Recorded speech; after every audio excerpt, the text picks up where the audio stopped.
Hello everyone, I hope आप सब अच्छे होंगे। आज हम डिस्कस करते हैं बॉटनी, जिसमें हमारा जो पेपर है 131 है। आप डेट शीट में देख ही चुके होंगे कि इसका पेपर कब है। आज हम इसके बारे में कुछ पढ़ेंगे। आप देख रहे हैं बॉटनी का हमारा कब है, 2 दिसंबर को पेपर है, ठीक है। तो आज हम 131 का ये जो कोड नंबर है इसका पेपर डिस्कस करेंगे, और दूसरा हमारा कब है, 133 का, जो वो है 12 दिसंबर को। आज डिस्कस करते हैं हम लोग 131 का, जो कि हमारा 2 दिसंबर को पेपर है। तो ये हमारा क्या कंसिस्ट करता है, ये हमारा बायोडाइवर्सिटी को कंसिस्ट करता है। इसमें हमारे माइक्रोब्स, एल्गी, फंजाई, बैक्टीरिया, इन सब के बारे में हमें पढ़ने को मिलेगा। 4 तरह के यूनिट्स होंगे, unit 1, unit 2, unit 3, unit 4। Unit 1 जो होती है उसमें हमारे वायरस आएंगे। वायरस में हम उनके जनरल फीचर्स पढ़ेंगे, क्या क्या इंपॉर्टेंस है, ये सब पढ़ेंगे। यूनिट 2 क्या है, इसमें हम लोग पढ़ेंगे कैसा हमारा जो वायरस है वो रेप्लिकेशन शो कर रहा है। यूनिट 3 क्या है, वो कैसा, उसमें हम लोग पढ़ेंगे बैक्टीरिया के बारे में, क्या क्या हमारा जनरल अकाउंट है और इकोनॉमिक इंपॉर्टेंस है। यूनिट 4 में हम लोग पढ़ेंगे बैक्टीरिया के बारे में, जिसमें हमारा क्या आएगा, रिप्रोडक्शन, मतलब हाउ टू रिप्रोड्यूस बैक्टीरिया, इस बारे में पढ़ेंगे। ये पूरी हमारी जो यूनिट है वो हमारी किसकी यूनिट है, माइक्रोब्स की है।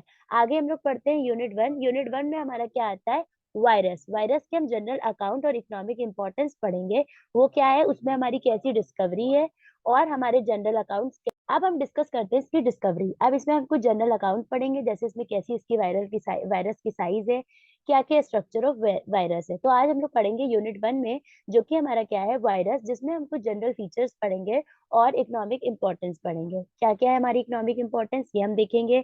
डीएनए वायरस क्या है, आरएनए वायरस क्या है, टी फेज पे क्या है और टीएमवी फेज पे क्या है, ये दोनों फेजेस पे हम देखेंगे। क्या क्या इकोनॉमिक इंपॉर्टेंस है, ये हम वायरस की देखेंगे। और भी बहुत सी चीजें हैं जो कि हम अपने सिलेबस की हर एक यूनिट में डिस्कस करेंगे। ये सारा कुछ हमारा 12th का पार्ट है, बट इसको हमने थोड़ा सा डीप में पढ़ा है, इसीलिए इसको कैटेगराइज किया गया है डिफरेंट डिफरेंट यूनिट में। आगे देखते हैं हम लोग, इसका इंट्रोडक्शन पढ़ते हैं। इसमें हम लोग वायरस को पढ़ेंगे। देखिए, पहली बात तो ये पता होना चाहिए, जो वायरस होता है वो एक इन्फेक्शियस एजेंट होता है, जिसको इन्होंने 3 डोमेन्स में डिस्क्राइब किया है, which is Archie, bacteria and eukaryote. Archie, bacteria, eukaryote जो होते हैं, ये तीनों जो होते हैं, ये हमारे क्या होते हैं, एक इन्फेक्शियस एजेंट होते हैं। किसके होते हैं, वायरस के होते हैं। अब वायरस के बारे में अगर थोड़ी बहुत चीजें हम लोग पढ़े, तो देखिए, हमें अगर थोड़ा सा भी कुछ भी प्रॉब्लम होती है तो हमें सिम्टम्स नजर आ जाते हैं। फॉर एग्जाम्पल, अगर हम स्नीजिंग कर रहे हैं या हमारी नोज रनिंग कर रही है या हमें फीवर सा फील हो रहा है, इट मीन्स हमें कोई चीज का बैक्टीरियल इन्फेक्शन है। तो वो एक तरह का क्या है, वो एक इन्फेक्शियस एजेंट ही तो है जो हमारी बॉडी पे इफेक्ट कर रहा है।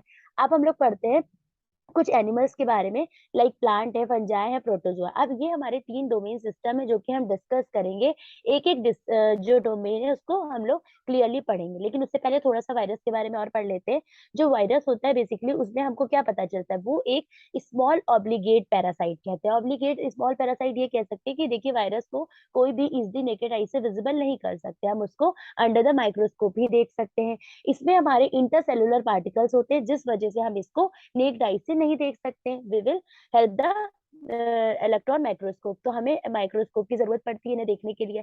इसमें बहुत सारे डोमेन्स की इन्होंने जो बात करी है, वो सारे जो वायरस है उन सबको इन्फेक्ट करती है। जैसे कि पहला हमारा क्या है, आर्की, दूसरा है बैक्टीरिया, तीसरा है यूकैरियोट। तो अब हम लोग डिस्कस करते हैं। पहले इसका डायग्राम देखते हैं। आप देख रहे हैं, बैक्टीरिया जो होता है उसको इन्होंने कैटेगराइज किया है किसमें, क्लोरोफेक्सस में, पर्पल बैक्टीरिया में, क्लोरोप्लास्ट में, साइनोबैक्टीरिया में, फ्लैवोबैक्टीरिया में, और थर्मोगेल्स में, और इक्यूफिक्स में। ये सारे जो है ये हमारे बैक्टीरिया हैं, जिनको इन्होंने इस पार्ट्स में कैटेगराइज किया है। अगर आप लोग ने बैक्टीरिया के बारे में थोड़ा सा भी पढ़ा होगा, तो सबसे पहले हमारा जो बैक्टीरिया है उसमें हमने क्या पढ़ा था, हमारे बैक्टीरिया के शेप कैसे होते हैं। तो ज्यादातर हमारे बैक्टीरिया के शेप जो होते हैं वो रॉड शेप्ड होते हैं या फिर स्पाइरल शेप्ड होते हैं।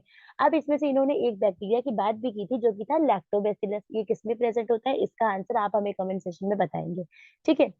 उसके बाद यहाँ पर कुछ बैक्टीरिया की बात करिए, लाइक क्लोरोफेक्सस, पर्पल बैक्टीरिया, क्लोरोप्लास्ट, है ना, थर्मोगेल्स और एक्यूफिक्स। तो ये सारे कुछ बैक्टीरिया है जिनको हम एक एक डिटेल में पढ़ेंगे। नेक्स्ट आर्की देखते हैं। आर्की में आप देख सकते हैं इन्होंने किसमें इसको डिस्क्राइब किया है, हेलोफाइल्स में, फिर है मिथॉनमस में, मेथाकॉकस में, थर्मोप्रोटस में, पाइड्रोडिक्टम में, और थर्मोकॉकस। तो ये सारे जो हैं इन्होंने आर्की को इसमें जो कैटेगराइज किया है। अभी हम आपको डिटेल में बताएंगे what is Archie bacteria. Next है यूकैरिया। यूकैरिया को इन्होंने डिस्क्राइब किया है एनिमल्स में, फंजाई में, प्लांट्स में, फ्लैजलेट्स में, ट्राइकोमोनाट्स में, माइक्रोस्पोन्डिया में और डिप्लोमोनेट्स में। तो ये कुछ-कुछ हमारे ये स्लाइम मोल्ड्स और एंटामोबाइलिया है। ये भी यूकेरियोट का पार्ट है। तो आपसे अक्सर एग्ज़ाम्पल में अगर आप ये 3 डोमेन सिस्टम को एक्सप्लेन करना चाहते हैं, तो उसका सबसे बेस्ट डायग्राम ये है जिसको आप ड्रॉ करके ये क्लियरली बता सकते हैं कि कौन-सा डोमेन जो होता है वो किस टाइप ऑफ बैक्टीरिया को कंसिस्ट करता है। अब हम लोग को इन्होंने वायरस के बारे में बताया तो इन्होंने ये चीज़ कही है कि जो वायरस होता है उसमें हमारा वो क्या वायरस जो है वो हमारे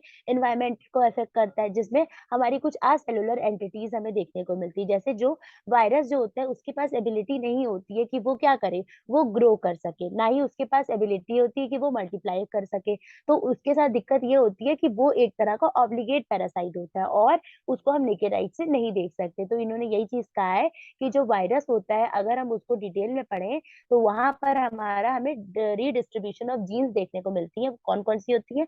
डीएनए होती है और आरएनए होती है। वायरस जो होता है वो एक तरह से बहुत ही इम्पोर्टेंट रोल प्ले करता है हमारी बॉडी में। वायरस के क्या-क्या इफेक्ट्स हैं ये सारा आपको जब अगर एक एक्सप्लेन क्वेश्चन में आता है डिटेल में तो आपको उसमें बताना होगा। बाकी वायरस हमारे लिविंग नॉन लिविंग इसको भी इन्होंने कैटेगराइज़ किया है। कुछ इन्होंने फंक्शंस बताए कि ये रिप्रोड्यूस करता है, ग्रो करता है, मेटाबोलाइज़ करता है और इसमें एग्ज़ाम्पल में क्या दिया है बैक्टीरिया है, फंजाई है, ह्यूमन बीइंग है, प्रोटिस्ट है, प्लांट्स है, एनिमल है। तो ये सारा किसका ये एग्ज़ाम्पल भी इन्होंने कुछ वायरस के दिए हैं। फिर उसके बाद इन्होंने क्या बताया अब जैसे कि अगर हम स्ट्रक्चर ऑफ वायरस का देखें तो आपको ये तो पता ही होगा कि जो स्टडी ऑफ वायरस होती है उसको हम लोग वायरोलॉजी कहते हैं। तो इन्होंने ये बताया कि अगर हम डिटेल स्टडी वायरस की करते हैं तो हमें बहुत सारी डिज़ीज़ देखने को मिलती है ह्यूमन्स बीइंग में लाइक स्वाइन फ्लू किसी को है ना? किसी को फूड पॉइज़निंग है, किसी को टोबैको मोज़ेक डिज़ीज़ है। टोबैको मोज़ेक डिज़ीज़ आपने डिटेल में पढ़ा होगा 12th में, ठीक है? ये कि हमारी ये जो डिज़ीज़ होती है ये क्रॉप से होती है। मेडिसिन से कुछ होती है जैसे कि हमारे कैंसर थेरेपी है, फेज थेरेपी है, तो ये सारा किसका पार्ट है? ये सारा हमारा वायरस का पार्ट है। टोबैको मोज़ेक डिज़ीज़ जो थी और एक हमारी डिज़ीज़ थी माइकोप्लाज्मा और फाइटोप्लाज्म जो कि ब्रिंजल की लीफ से हुई थी और टोबैको मोज़ेक डिज़ीज़ जो थी वो हमारी टोबैको की लीफ से हुई थी। तो उसमें हमें क्या देखने को मिला था? हमें लीफ कर्ल देखने को मिला था किसका? टोबैको का। तो वहाँ पर ये डिज़ीज़ हमको देखने को मिली थी, इसको हम डिटेल में आगे बताएँगे। कुछ ऑब्जेक्टिव्स हैं, अब किसने वायरस को डिस्कवर किया ये आप लोग इसका आंसर मुझे कमेंट्स में बताएँगे। क्या-क्या स्ट्रक्चरल कंपोनेंट है वायरस के? 3 तरह के डिफरेंशिएट किया है हेलिकल, आइकोहेड्रल और बाइनर सिमेट्रीज़ इन तीनों में कैसे-कैसे डिफरेंट किया है? क्या क्राइटेरिया था कि इन्हें प्लांट और एनिमल के वायरस में डिस्क्राइब किया गया था? टीएमवी अभी मैंने बताया टोबैको मोज़ेक वायरस वो क्या था, ठीक है? वो आरएनए के विद रिस्पेक्ट में कैसा था? डीएनए वायरस में हमारा टी फेज मतलब बैक्टीरियोफेज कैसा था? ये बताना होगा और क्या-क्या इकोनॉमिक इम्पोर्टेंस है वायरस की ये डिस्कस करेंगे। अब हम लोग डिस्कवरी के बारे में देखें तो वायरस का इन्होंने नाम बताया कि जिसने सबसे पहले डिस्कवर किया है वो क्या है कैम्बरलैंड फॉस्टर फिल्टर। इन्होंने क्या किया था इन्होंने इनको फादर ऑफ मॉडर्न माइक्रोबायोलॉजी कहा गया था क्यों? क्योंकि इन्होंने क्या किया था इन्होंने बहुत सारी बैक्टीरिया पे स्टडी की थी, बहुत सारी उनके बारे में चीजें निकाली थी और नई-नई चीजों का इन्वेंशन किया था। इसी वजह से इनका नाम मतलब इन्होंने एक ये जो वायरोलॉजी वर्ड है वो इन्हीं ने एस्टेब्लिश करा था।